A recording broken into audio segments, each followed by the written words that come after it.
Donald Trump realizou o tradicional discurso anual do Estado da União. Como o nome diz, é um discurso de Estado, Estados Unidos da América. Então, esse é um discurso onde o presidente, iniciando por George Washington, em 1790, inclusive temos o original, né, o original está preservado do discurso do George Washington em 1790. Então vejam que é um fato muito popular nos Estados Unidos, uma coisa tradicional, o presidente falar a toda a nação da realização quando já passou, por exemplo, pelo menos um ano do mandato, e quais são os seus planos, né, para aquele ano que se inicia. O discurso é realizado normalmente entre janeiro e fevereiro de cada ano.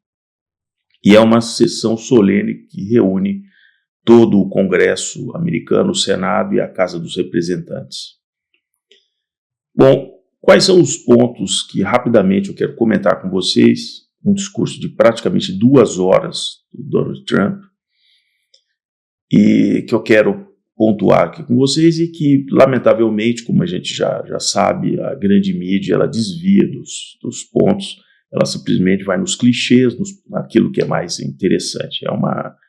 Realmente é um desserviço, né, que a imprensa velha ainda tenta fazer, sendo que o discurso na internet teve um recorde de visualizações. O George W. Bush, em 2003, ainda utilizando os meios de televisão, atingiu 63 milhões de ouvintes, mas o Trump superou muito isso, porque também o discurso foi acompanhado em muitos locais do mundo, transmitido por vários canais através das redes. Quais são os principais pontos que eu foco? O Trump ele reafirmou os compromissos de campanha dele, o que fez vibrar a plateia que estava ali, não só os parlamentares republicanos, que naturalmente iriam ovacionar o Trump, mas muitas pessoas que foram convidadas, que representam ali a sociedade americana. E aí você prestando atenção, se você puder, mesmo nos minutos que antecedem o discurso, quando ele entra, e você vai percebendo ali que é um estilo realmente da sociedade americana. A sociedade americana se pauta muito dessas reuniões colegiadas, vamos assim dizer, desde os municípios, os estados, os condados, né? E numa pesquisa que foi feita após o discurso, com aquelas pessoas nos Estados Unidos que assistiram, 76% gostaram, aprovaram do que o Trump apresentou no longo discurso. Inclusive, ele colocou várias surpresas ali ao longo do discurso, com pessoas que estavam devidamente programadas ali para ele fazer referência na plateia, e aí, evidentemente, quando ele apontava para a pessoa, as câmeras focavam em pessoas. Tem vários casos, vou citar, do garoto de 13 anos passando por um tratamento de câncer, que tinha o sonho de entrar para o serviço secreto, e ele concedeu uma ordem para ele se tornar um membro honorário do serviço secreto, para a alegria do garoto. Teve uma lei de uma senhora que perdeu uma filha assassinada por um imigrante ilegal, que vai se tornar uma lei, que vai ter o nome dela, vai ter um local para preservar o nome dessa pessoa.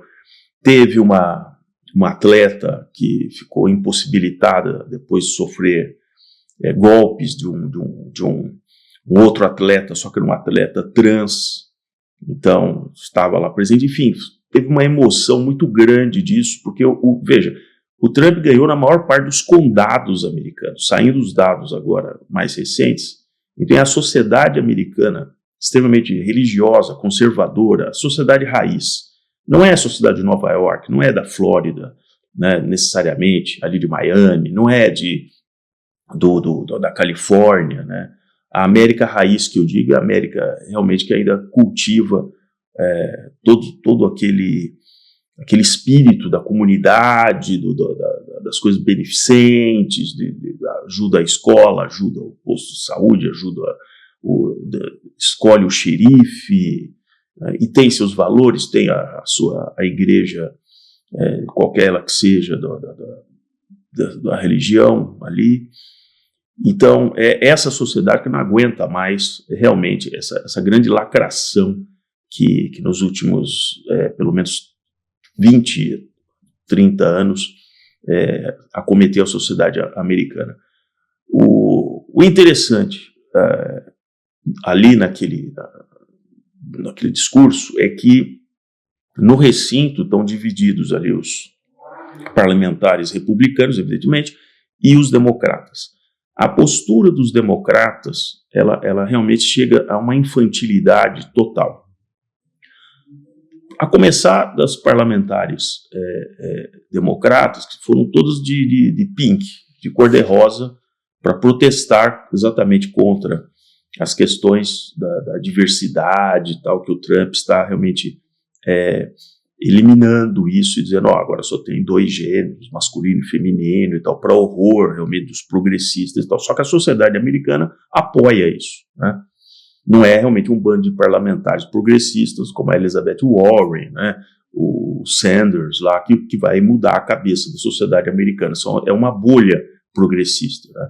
Mas como eles dominam o cinema, né, os atores fofos que falam como a grande mídia velha, né, nas redações, né, todo aquele pessoal, o redator-chefe lá do Washington Post não aguentou a pegada. Ele queria continuar com aquela coisa identitária e tal, mas o Jeff Bezos fez ele cair fora, né.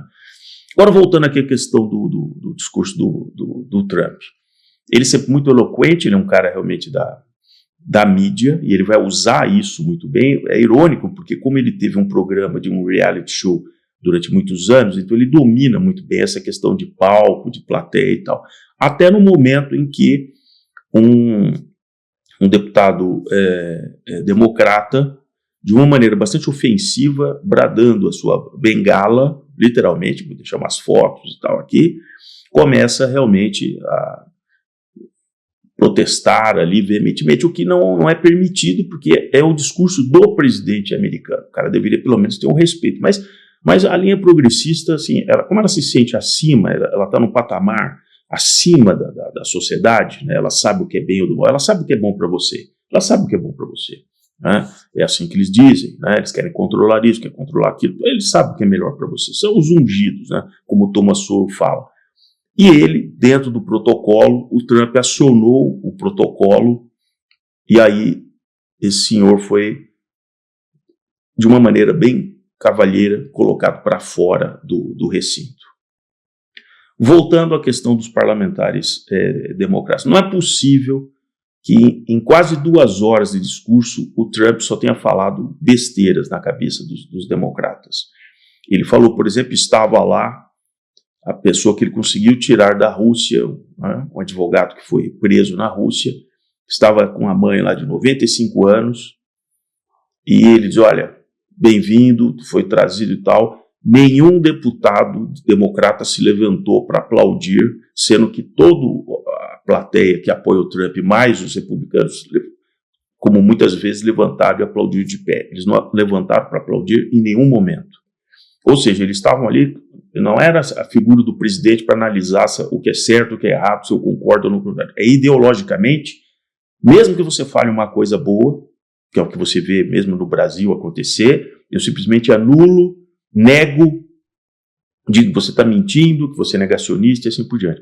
E aí, de uma maneira infantil, os deputados democratas levantavam plaquinhas, parecia um jogral, levantando plaquinhas, como também vou colocar aqui, plaquinhas, assim, uma coisa infantiloide, sabe, no nível de um deputado. Aí a imprensa diz assim, a grande imprensa, não, é uma manifestação silenciosa e tal, quebrando todo o decoro de um parlamentar, né, se rebaixando a um jogral, levantando plaquinhas, porque eu discordo. Então, você tem que discordar na tribuna lá da House of the Representatives. Lá que você tem que protestar. Protesta contra as ações do Trump, os acts e tal. Agora, numa sessão solene, onde tem uma coisa, vai levantar plaquinhas ali, e o Trump respondeu muito bem, falou assim, olha, muitas das coisas que eu fiz aqui, nesses dias, vocês não tiveram coragem, né? O Biden teve 4 anos para tentar fazer muitas dessas coisas, e ele não fez, né? Mas eles continuavam sérios ali, quietinhos, não respondiam nada, né? A Elizabeth Warren o tempo todo no celular, mexendo no celular para demonstrar realmente assim, um desprezo pelo que estava sendo falado. Tal. Senador, hein? Senador ali, toda coisa assim. Né? Os pontos foram muito bem elencados do Trump. Ele cita, inclusive, a carta que ele recebeu do Zelensky. Veja que hilário, né? 72 horas depois, o Zelensky manda uma carta dizendo, olha, por favor, estamos prontos para o que ele devia ter feito lá no Salão Oval. Né? E o Trump cita, fala, não, nós estamos prontos, eu acho que agora estamos aqui fazendo nossos esforços para chegar a um acordo, deixando de novo a Europa no limbo, né? Porque a Europa vai se meter numa coisa dessa, ela já teve aí 3 anos e não resolveu, né? Não resolveu. Aliás, a Ursula von der Leyen disse que nós precisamos rearmar a Europa, temos que gastar 800 bilhões de euros para rearmar. É o que ele sabe fazer, o que a Europa sempre soube fazer. Entrar em guerras, a guerra dos 100 anos, a guerra dos 30 anos, né? As 2 guerras mundiais, é isso que eles sabem fazer. Né? Então, não é a União Europeia, né? A União Europeia que vai pacificar e tal, não. Ali os caras... Né? Agora, para finalizar, o discurso foi bastante contundente, ele mostrou atos que tinham sido assinados horas antes e ele levou ali e que realmente causou uma comoção muito grande ali para o público. De novo, foi um discurso acompanhado por milhões de pessoas em todo o mundo.